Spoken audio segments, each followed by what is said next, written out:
500 միլիոնանոց Եվրոպան 140 միլիոնանոց Ռուսաստանից վախենալով 300 միլիոնանոց Ամերիկային է դիմում։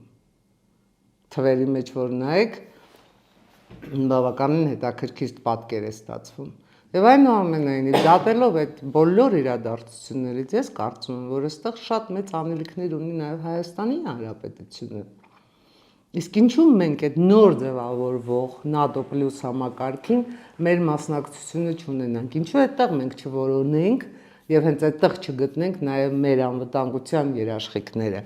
Արդյոք մենք էլի պետք է նստենք սպասենք, թե ինչ կկատարվի Եվրոպայում, Եվրոպան ոնց իր անվտանգային համակարգը կկառուցի, ինչ սկզբունքների վրա կկառուցի, ինչ կանի, որից հետո գնանք ու օգնություն խնդրենք։ Կարծում եմ, որ մենք էլ այստեղ պետք է մեր մասնակցությունը ունենանք։